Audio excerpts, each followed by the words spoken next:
Good evening students. आज है आपका टॉपिक वर्धमान इंक्रीजिंग और ह्रासमान डिक्रीजिंग फलन। ठीक है, जैसे नाम से आपको पता चल रहा है, वर्धमान का मतलब इंक्रीज यानी बढ़ना और ह्रासमान का मतलब ऐसे नीचे डिक्रीज होना। ठीक है, तो वर्धमान फलन क्या होता है, इसको अगर हम साधारण भाषा में कहें, जब एक्स के बढ़ने पर क्या हो, जब एक्स के बढ़ने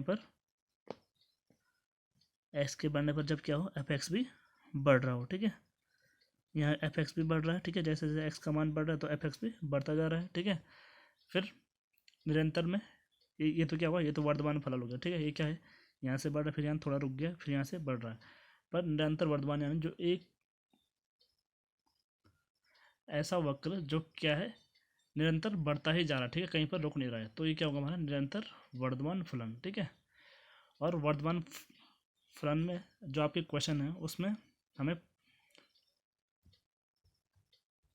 प्रूव करना होगा कि कोई फलन वर्धमान कैसे होता है। ठीक है, तो उसके लिए जो आपका जो स्लोप होता है एफ डैश एक्स, यानी स्लोप यानी एफ डैश एक्स, वो क्या होना चाहिए, greater than equal to zero. F dash x यानी उसका जो स्लोप यानी जो उसका क्या है, प्रवणता ढाल, तो वो क्या होना चाहिए, पॉजिटिव। ठीक है, इसकी जो ढाल है यानी इसको अगर हम देखें, ये हो जाएगा, इसकी ढाल ये हो जाएगी, कोण हो जाएगा। ठीक है, तो ये क्या होगा, पॉजिटिव होगा। ठीक है, तो यानी वर्धमान फलन में क्या होना चाहिए, जो आपका एफ डैश एक्स, जो आपका स्लोप ऑफ टेंजेंट स्पर्श रेखा की जो प्रवणता है वो क्या होनी चाहिए, पॉजिटिव होनी चाहिए। ठीक है, इसी प्रकार निरंतर वर्धमान में क्या होता है, अगर एफ डैश एक्स क्या हो, जीरो से बड़ा हो। ठीक है, ये दोनों तो सेम है। उसके बाद आता है आपका ह्रासमान फलन। ह्रासमान फलन में क्या होता है, जब एक्स के मान के बढ़ने के साथ एफ एक्स क्या हो रहा हो, कम हो रहा हो, घट रहा हो। ठीक है, तो हमारा कैसा फलन होता है, ह्रासमान फलन। ठीक है, इसमें जो हमारा स्लोप होता है एफ डैश एक्स, वो क्या होता है, less than equal to zero. ठीक है, और इसमें क्या हो जाएगा, f dash x less than zero. ठीक है, ये है निरंतर ह्रासमान फलन। ये ह्रासमान फलन यानी जो कभी थोड़ा बड़ा, थोड़ा मतलब कम हुआ, फिर थोड़ा रुक गया, फिर उसके बाद थोड़ा उसका मान और कम हो गया। ठीक है, एफ एक्स का मान कम होता गया। और इसमें क्या है, जो एफ एक्स है, एफ एक्स का मान निरंतर कम होता जा रहा है, तो ये क्या होगा, निरंतर ह्रासमान फलन। और पांचवा फलन है आपका ना तो वर्धमान और ना तो ह्रासमान फलन, जो क्या है, यहाँ से यहाँ तक तो ये वर्धमान फलन है, फिर यहाँ से यहाँ तक ह्रासमान हो रहा है, फिर यहाँ से यहाँ तक ह्रासमान हो रहा है, फिर यहाँ से यहाँ तक वर्धमान हो रहा है। तो ये क्या है, ये कैसा फलन है, ना तो वर्धमान फलन है ना ही ह्रासमान फलन है। ठीक है, अब इससे संबंधित आपकी प्रश्नावली 6.2 स्टार्ट करते हैं।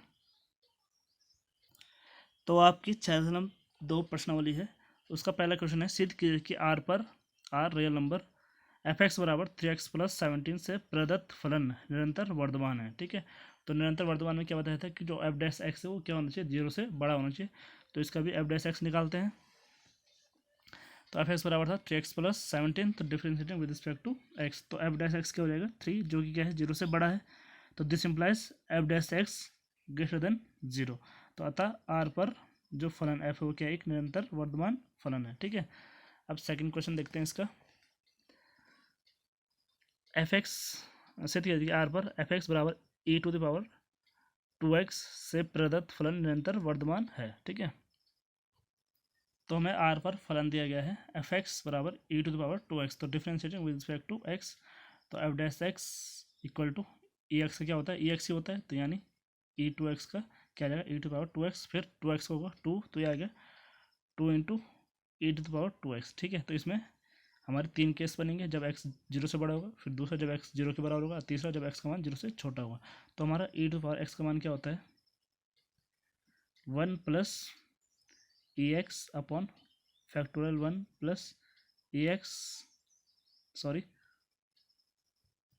ये क्या होता है, x होता है। ठीक है, x, ये x का square upon factorial 2 plus x का क्यूब फैक्टोरियल 3, ऐसे ये चलता जाता है। ठीक है, ये हमारा ई एक्स का मान होता है।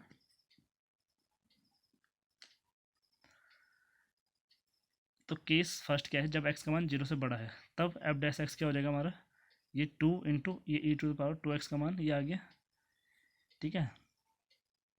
तो ये क्या है, एक्स क्या है, 0 से बड़ा है, तो ये भी 0 से बड़ा होगा, और 2 का अगर एक्स के साथ करेंगे तो ये भी 0 से बड़ा होगा। Therefore F dash x greater than 0। ठीक है, तो इसमें तो क्या हो गया, एफ हमारा क्या आ रहा है, वर्धमान फलन आ रहा है, निरंतर वर्धमान फलन आ रहा है। फिर सेकंड केस, जब एक्स बराबर 0 है तब एफ डैश 0 यानी 2 into e to power x या 0 आएगा तो 2 इंटू 0 यानी e की पावर 0, e की पावर 0 का मान कितना होता है 1, तो 2 इंटू 1 2, जो कि 0 से बड़ा है, तो therefore F dash x greater than 0। तो ये भी क्या है, इसमें भी निरंतर वर्धमान आ गया। अब तीसरा देखते हैं, जब एक्स का मान 0 से छोटा है तब f dash x equal to 2 into e to the power 2 into minus x. ठीक है, जब एक्स का मान 0 से छोटा तो वो क्या होगा, माइनस होगा, तो माइनस एक्स हो गया, तो 2 into e to power minus 2x, इसको नीचे जाएंगे तो ये क्या होगा 2 upon E to power 2x। ठीक है, अब एफ डैश एक्स कितना हो गया हमारा 1 2 upon 1 plus 2x upon 1 factorial plus 2x का whole square upon factorial 2 plus dot dot dot. तो ये क्या है, नीचे वाला जब 0 से बड़ा है, ये भी 0 से बड़ा होता है, ये भी 0 से बड़ा है, तो ये पूरा भी क्या होगा 0 से बड़ा होगा, तो therefore F dash x greater than 0।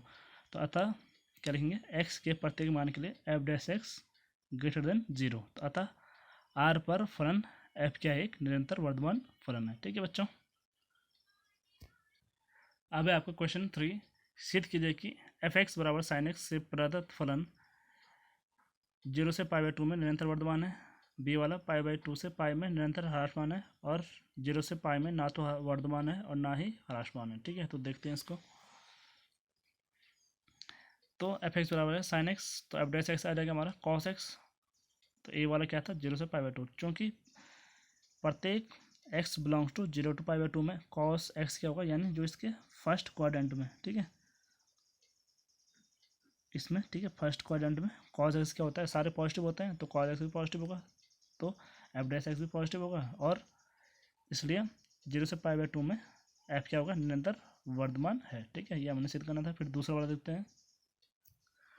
अब चूंकि प्रत्येक x belong to pi by 2 to pi के लिए कॉस एक्स क्या है, नेगेटिव, यानी सेकंड क्वाड्रेंट में, सेकंड में सिर्फ कौन होता है, साइन और कॉस एक्स पॉजिटिव होता है, बाकी सारे नेगेटिव होते हैं, तो कॉस एक्स भी नेगेटिव होगा, तो कॉस एक्स लेस देन 0, तब एफ डैश एक्स भी क्या होगा 0 से छोटा होगा, तो इसलिए पाई बाई 2 से पाई में एफ क्या है, निरंतर ह्रासमान है। अब देखो, उपरोक्त ए और बी से स्पष्ट है कि जो फलन है वो 0 से पाई में ना तो वर्धमान है और ना ही ह्रासमान है। ठीक है, 0 से पाई बाई 2 में क्या हो रहा था, वर्धमान हो रहा था। ठीक है, 0 से पाई बाई 2 में वर्धमान, और पाई बाई 2 से पाई में क्या हो रहा है, ह्रासमान हो रहा है। ठीक है, तो ये क्या होगा, एक ना तो ह्रासमान है ना ही वर्धमान फलन है, यानी हमारा कॉस एक्स मान लो ये है। ठीक है, तो 0 से पाई बाई 2 में क्या हो रहा है, वर्धमान हो रहा है। ठीक है, जो माना साइन एक्स का ग्राफ होता है वो हो गया 0 से पाई बाई 2, ये आ गया, फिर पाई बाई 2 से ये 0 हो गया, ये पाई बाई 2, और ये आ गया आपका पाई। ठीक है, तो 0 से पाई बाई 2 तक ये तो वर्धमान फलन है, और पाई बाई 2 से पाई में क्या हो गया, ह्रासमान हो गया। तो 0 से पाई तक ना तो वर्धमान है ना ही ह्रासमान, क्योंकि 0 और पाई की दोनों की जो पोजीशन है, दोनों की पोजीशन क्या है, सेम है। ठीक है, तो ना तो इसमें बढ़ रहा है ना ही घट रहा है। ठीक है, तो इसलिए क्या होगा, ना तो वर्धमान होगा ना ही ह्रासमान होगा। अब क्वेश्चन 4 है आपका, अंतराल ज्ञात कीजिए जिनमें एफ एक्स बराबर 2x स्क्वायर माइनस 3x से प्रदत्त फलन ए वाला निरंतर वर्धमान है, बी वाला निरंतर ह्रासमान है। ठीक है, तो देखते हैं इसको। ये आपका है फोर्थ वाला, एफ एक्स बराबर 2x स्क्वायर माइनस 3x, तो एफ डैश एक्स निकालना है, तो ये आया 4x माइनस 3, तो एफ डैश एक्स बराबर 0 रखने पर। ठीक है, ठीक है, तो हम क्या करते हैं, निरंतर वर्धमान या निरंतर ह्रासमान चेक करने के लिए सबसे पहले हम क्या निकालते हैं, ये तो आपको पता है, एफ डैश एक्स निकालते हैं, फिर उसके बाद हम एफ डैश एक्स बराबर 0 रखते हैं। ठीक है, ये उसका सेकंड स्टेप हो जाएगा, फर्स्ट स्टेप ये हो जाएगा और ये सेकंड स्टेप। फिर हमने जब एफ डैश एक्स बराबर 0 रखा तो ये आया 4x माइनस 3 बराबर 0, तो 4x बराबर 3, x बराबर 3/4। तो जो x बराबर 3/4 है, जो ये वास्तविक रेखा है हमारी, जो संख्या रेखा है, इसको क्या कर रहा है, दो भागों में, दो अंतराल में विभक्त कर रहा है। एक तो या माइनस इन्फिनिटी से 3/4, और दूसरा 3/4 से इन्फिनिटी। ठीक है, ये है। अब इसमें चेक करना है हमें कि एफ डैश एक्स का साइन क्या आ रहा है। ठीक है, ये है माइनस इन्फिनिटी से 3/4 में देखते हैं एफ डैश एक्स का चिन्ह, इसके बीच कोई संख्या लेते हैं, जैसे हमने जीरो ले लिया या हम जीरो रखेंगे तो ये जीरो हो जाएगा, तो ये कितना है -3 जो कि क्या है जीरो से छोटा है, ठीक है। तो ये क्या हो जाएगा, इसमें निरंतर ह्रासमान हो जाएगा, ठीक है। फिर दूसरा है 3/4 से इन्फिनिटी में हमने कोई लिया, तो जैसे हमने ले लिया जैसे हमने 1 ले लिया, इसके बीच 1 आएगा, ठीक है। तो 1 रखा हमने, तो ये 4 एकम 4 होगा, तो 4 में से 3 का 1 जो कि 0 से बड़ा है, धनात्मक है, ठीक है। तो ये क्या होगा, इसमें निरंतर वर्धमान, ठीक है। तो हम लिखेंगे ए वाले में क्या आ जाएगा, ए का आंसर 3/4 और इन्फिनिटी में एफ क्या है, निरंतर वर्धमान है। और बी वाले में माइनस इन्फिनिटी से 3/4 जो दूसरा अंतर है माइनस इन्फिनिटी टू 3/4 में एफ क्या है, निरंतर ह्रासमान है, ठीक है। ये तो समझ गए ना आप कि ऋणात्मक कैसे हुआ और ये धनात्मक कैसे हुआ, ठीक है। जैसे मैंने इसके बीच कोई संख्या ली, जीरो इसके बीच आएगा जीरो इसके बीच, तो इसमें मैंने जीरो रखा, तो ये कितना होगा 4 इंटू एफ डैश एक्स में 0 -3, तो ये कितना है -3 जो कि क्या है जीरो से छोटा है, तो ये क्या होगा, निरंतर ह्रासमान हो गया। इसमें हमने ये तो पढ़ा था ना कि जब एफ डैश एक्स जीरो से छोटा होगा तो निरंतर ह्रासमान होगा, और जब एफ डैश एक्स जीरो से बड़ा होगा निरंतर वर्धमान होगा। और इसमें हमने क्या किया, एक रखा, तो 4 एकम 4 -3, 4 -3 कितना हुआ 1, तो 1 क्या है जीरो से बड़ा है, तो इसलिए क्या है निरंतर वर्धमान हो गया, ठीक है। अब है आपका क्वेश्चन नंबर 5, अंतराल ज्ञात कीजिए जिनमें एफ एक्स बराबर 2x³ -3x² -36x धन 7 से प्रदत्त फलन एफ क्या है, एक तो निरंतर वर्धमान है और दूसरा निरंतर ह्रासमान है, ठीक है। तो देखते हैं इसको। तो हमें फलन दिया था एफ एक्स बराबर 2x³ -3x² -36x धन 7। तो सबसे पहला स्टेप क्या करते हैं, एफ डैश एक्स का मान निकालते हैं, उसके बाद एफ डैश एक्स को 0 रखते हैं। तो हमने निकाला एफ डैश एक्स, ये आया 6x² -6x -36, इसमें क्या है 6 कॉमन है, तो ये आएगा 6 कॉमन, तो अंदर बचा x² -x -6, तो इसके हमने गुणनखंड किए, तो ये आया एफ डैश एक्स बराबर 0 रखा, तो इसके गुणनखंड आया आपके 6x -3 x + 2, तो 6 तो 0 नहीं हो सकता, ये दोनों हो सकते हैं 0, तो यहाँ से x बराबर 3 आएगा, यहाँ से x बराबर -2, तो x बराबर 3 और x बराबर -2 जो कि वास्तविक रेखा को 3 अंतरालों में विभाजित करता है, ठीक है। कौन कौन से, ये आपकी वास्तविक रेखा, तो 3 अंतराल कौन कौन से हो गए, एक तो माइनस इन्फिनिटी से -2, दूसरा ठीक है क्या है, एक तो माइनस इन्फिनिटी से -2, दूसरा -2 से 3 और तीसरा 3 से इन्फिनिटी, ठीक है। तो अब देखते हैं कि इन अंतरालों में कहाँ एफ डैश एक्स का चिन्ह धनात्मक आ रहा है, कहाँ ऋणात्मक आ रहा है, ठीक है। अब देखिए पहला अंतराल था माइनस इन्फिनिटी से -2, तो एफ डैश एक्स था हमारा 6x -3 और x + 2। तो मैंने इसमें से इसके बीच कोई एक नंबर रखा, जैसे -3 रख दिया, तो -3 होगा तो ये -6 हो जाएगा और ये -1, तो 6 इंटू ये -6 और ये -1, तो माइनस का प्लस, अच्छा 36 जो कि क्या आ रहा है पॉजिटिव आ रहा है, ठीक है। तो इसमें क्या हो जाएगा, निरंतर वर्धमान हो जाएगा, ठीक है। दूसरा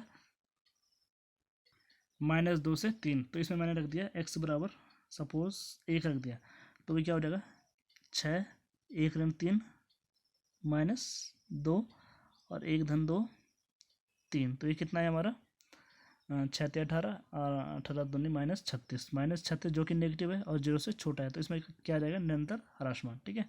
और लास्ट वाला है 3 to ∞, तो इसमें मैंने एक नंबर रख दिया, जैसे 4 रख दिया, तो ये आ जाएगा 6 4 × 3 1 और 4 × 2 6 6 36, ठीक है, जो कि क्या है पॉजिटिव है, 0 से बड़ा है, तो इसमें क्या जाएगा निरंतर वर्धमान। तो हम लिखेंगे ए के आंसर में अंतराल -इन्फिनिटी से -2 और 3 से इन्फिनिटी में एफ निरंतर वर्धमान है, और अंतराल -2 से 3 में एफ निरंतर ह्रासमान है। अब है आपका क्वेश्चन नंबर 7, सिद्ध कीजिए कि y बराबर log 1 + x - 2x/2 + x where x greater than -1 अपने संपूर्ण प्रांत में एक वर्धमान फलन है, ठीक है। ये हमें प्रूव करना है, तो देखते हैं इसको। तो y बराबर था हमारा ये ठीक है, वेयर एक्स ग्रेटर देन -1, तो इसका हमने किया डिवाइड डी एक्स। ठीक है, अगर एफ एक्स होता तो हमने एफ डैश एक्स निकालना था, वाई है तो वाई डैश निकालेंगे, तो इसको हम वाई डैश में मान सकते हैं। ठीक है, तो वाई डैश इसका क्या हो जाएगा, लॉग 1 प्लस एक्स का 1/1 प्लस एक्स, 1 प्लस एक्स का डिफरेंशिएशन 1 होगा। ठीक है, तो इतना आ गया। फिर इसका हम क्या कौन सा रूल लगाएंगे, अंश और हर का। ठीक है, तो यह आ जाएगा हर गुणा अंश का डिफरेंशिएशन माइनस अंश गुणा हर का इसका 0 आ जाएगा, इसका 1, तो ये आ गया अपॉन हर का स्क्वायर यानी 2 प्लस एक्स का होल स्क्वायर। तो यहाँ हमने सॉल्व किया, यह आया 2 दूनी 4 धन 2x, और यहाँ -2x से -2x कैंसिल, ये नीचे आया 1/1 plus x minus 4/2 plus x का होल स्क्वायर। इसका हमने लॉस ऑफ लिया, इसका गुणा यहाँ, इसका यहाँ। ठीक है, तो 2 प्लस एक्स का whole square minus 4 × 1 plus x, इसको हमने ओपन किया, तो यह 4 plus 4x square 4 plus 4x plus x square minus इसका मल्टीप्लाई अंदर होगा -4 -4x, तो -4x से +4 कैंसिल, -4 से 4 कैंसिल। ठीक है, 4x से 4x कैंसिल हो गया, तो यहाँ बचा x square upon 1 plus x into 2 plus x square. अब क्या है हमारा, ये क्या दिया था, x क्या है किससे बड़ा है, -1 से बड़ा है। ठीक है, यानी इसको हम ऐसे भी लिख सकते हैं, और x belongs to -1 to infinity. ठीक है,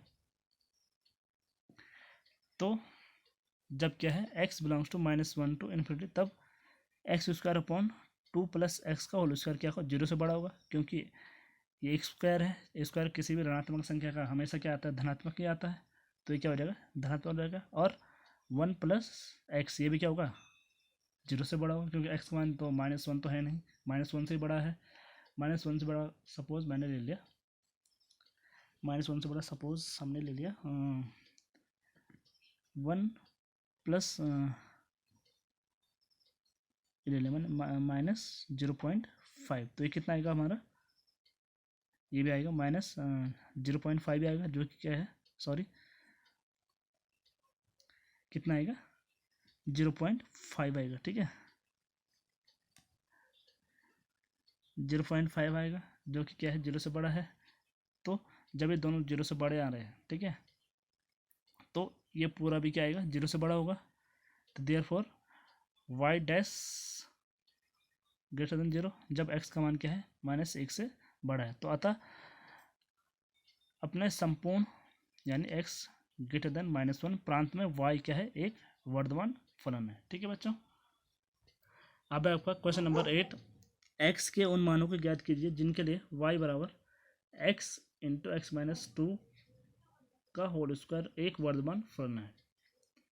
ठीक है, तो देखते हैं, तो y बराबर है आपका x × x-2 का पूरे का होल स्क्वायर, तो x का गुणा हमने अंदर किया, तो यह x² - 2x का होल स्क्वायर, इसका हमने डिफरेंशिएशन किया, तो यह आया divide d x equal to, इसका पहले घात आगे आएगी, फिर यह आ जाएगा 2 × x² - 2x। ठीक है, जैसे x स्क्वायर को क्या होता है 2x होता है, इसको x मान लो, तो इसका 2 × x यानी ये, फिर इसका होगा x² का 2x और 2x का 2। ठीक है, अब हमने क्या किया, divide d x equal to, इसमें क्या है कॉमन, इसमें x था कॉमन, यहाँ 2 था, तो हमने इसमें से x कॉमन लिया, इससे 2, तो ये क्या आ गया, पहले हमने 2 कॉमन लिया, तो ये क्या 2 दूनी 4 x² - 2x x-1, यहाँ से 2 कॉमन लिया x-1, अब यहाँ से x कॉमन लिया तो क्या आ गया 4x x-2, तो ये आ गया हमारा 4x x-2 और x-1। तो जब हमने डी एक्स इक्वल टू 0 रखा, तो यहाँ से x का मान आया हमारा 0, यहाँ से 1, यहाँ से 2, तो जो कि क्या है, वास्तविक रेखा को 4 अलग अंतराल कौन कौन से, -∞ से 0, फिर 1 से 0 से 1, फिर इसको हम इससे समझ से पहले क्या है, -∞ से 0, फिर 0 से 1 दूसरा, तीसरा है 1 से 2, और चौथा है आपका 2 से इन्फिनिटी। ठीक है, अब इसमें देखते हैं हमारा जो y डैश का चिन्ह क्या है, किसमें क्या है, वर्धमान है, किसमें ह्रासमान है। ठीक है, तो पहला अंतराल है -∞ से 0, तो जब हमने इसके बीच कोई संख्या रखी, जैसे -1 रखा, तो ये कितना हो जाएगा -4, ये -3 और ये -2, जो कि कितना आएगा 4 × 3 = 12, दूनी 24, तो -24 आएगा। माइनस का प्लस, फिर प्लस माइनस का माइनस, जो कि नेगेटिव है और 0 से छोटा है, तो इसमें निरंतर ह्रासमान हो गया। फिर दूसरा 0 से 1 के बीच कोई नंबर रखो, जैसे हमने रखा 1/2, तो 1/2 में कितना बनेगा, यहाँ रखेंगे तो 1/2, 2 दूनी 4, 2 प्लस है, यहाँ रखेंगे 1/2, तो 2 दूनी 4, 1 दूनी 4 -3/2, तो यह आ गया -3/2, और यहाँ 1/2 -1 थी, यानी -1/2 गुणा -1/2, तो यहाँ क्या होगा, माइनस का प्लस 3/4 गुणा 2, तो 3/2, जो कि क्या है, ये भी पॉजिटिव है, तो इसमें भी निरंतर वर्धमान आ गया। ठीक है, फिर 1 से 2 के बीच कोई संख्या रखते हैं, जैसे हमने रखी 3/2 रखी, जैसे हमने, तो यह आ जाएगा 3/2, 3 4 गुणा 3/2, 2 दूनी 4, 3 दूनी 6 प्लस आ जाएगा। फिर यहाँ रखा 3/2, 2 दूनी 4, 3 दूनी 4 -1/2, फिर इसमें रखा 3 2 कम 2, 3 2 1/2, तो यह आया आपका -1/4 गुणा 6 -3/2, जो कि नेगेटिव है और 0 से छोटा, तो इसमें निरंतर ह्रासमान है। हमें क्या देखना है, जिसमें निरंतर वर्धमान होगा। ठीक है, अब इसमें देखते हैं 2 से इन्फिनिटी में हमने रखा 3 रखा। ठीक है, जैसे तो 4 × 12, ये 3 × 2 1, 3 × 1 2, तो 12 दूनी कितना है 24, जो कि क्या है पॉजिटिव है और 0 से बड़ा है, तो इसमें क्या आ गया निरंतर वर्धमान। तो हमारे किस में आ रहा है वर्धमान, एक तो इसमें आ रहा है 0 से 1 में, दूसरा 2 से इन्फिनिटी में, तो हम लिखेंगे इसलिए 0 1 और 2 से इन्फिनिटी पर y एक वर्धमान फलन है।